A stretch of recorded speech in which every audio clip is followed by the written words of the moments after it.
Labdien! Šodien mēs runāsim par domām. Dieva vārds palīdz mums izšķirt, tātad, kas ir Dievam tīkams, kas nav tīkams. Un tad, kad mūsu prātā nāk domas, Dievs dod mums ieraudzīt to.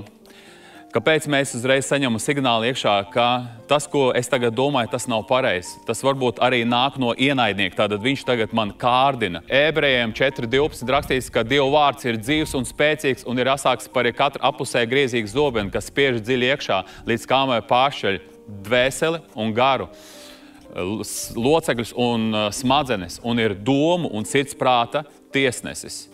Tātad Dieva vārds iet manī, viņš ir dzīvs. Un viņš izgaismo visu to, kas manī iekšā notiek.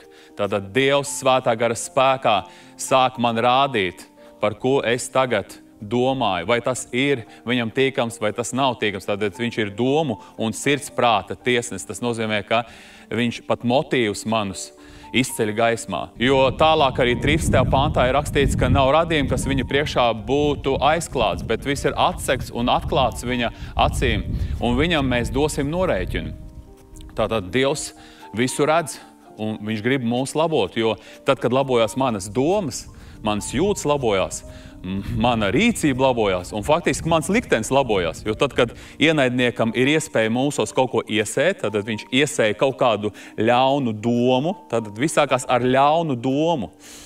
Tad tālāk notiks tas, ka es sākšu iekšēji jau to domu kultivēt, pēc tam tas būs pārvērsts rīcībā, un tas var pēc tam arī tālāk izveidot manu dzīvesveidu, un tas dzīvesveids būs grēcīgs, Dievam netīkams, un arī rakstīts, ka garīgās domas, ja, labas domas, kuras nāk no Dieva, viņas dod mums dzīvību un mieru.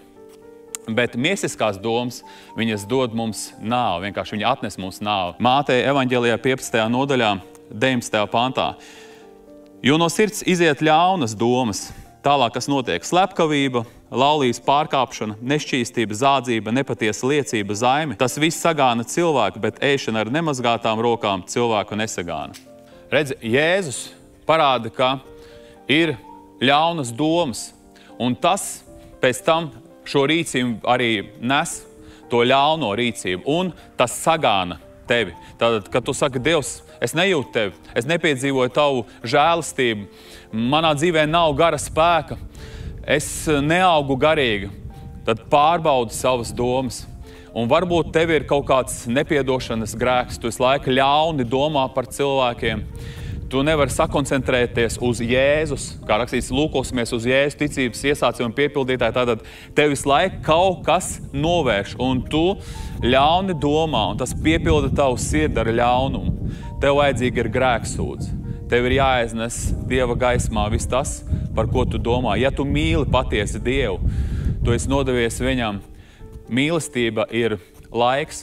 Tātad, cik tu domā šodien par Dievu vārdu, cik tu domā par viņu, tik tu arī faktiski viņu mīli. Varbūt tu esi nozūdījies savās domās. Tev nav laika par Dievu domāt. Tev tagad vajag to, un tu caurām dienām. Un arī vakarēji tām domām gulēt un celies, un tev ir baiļu pilna sirds.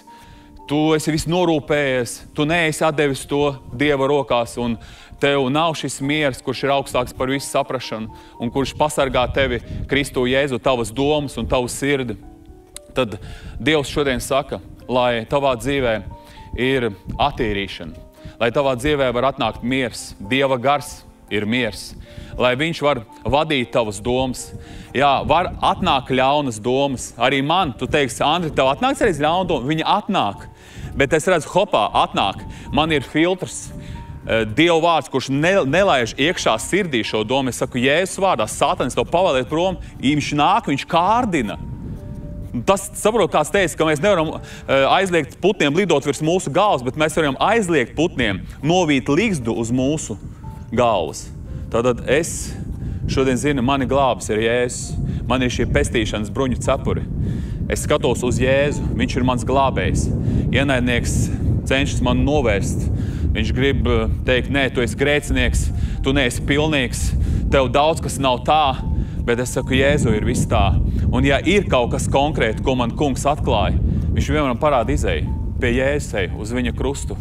Skaties, lūdz viņam piedošanu. Un kad tu palūdzi Jēzum piedošanu, kad svētais gars ir runājis, tu redzi Dieva gara piepildījums nāk tavā dzīvē. Un tad tu vari piepildīt, kā rakstīts Filipiešiem 4:8, tur ir tādi 8 virzieni. Te rakstīts tā: beidzot vēl, brāļi, kas vien ir paties, kas svēts, kas taisns, kas šķīsts, kas patīkams, kam laba slava, ja ir kāds tikums un ja ir kas cildināms, par to domājiet. Lai Dievs palīdz, lai tavas domas mainās, lai to var būt piepildīts ar šo te labo, patieso.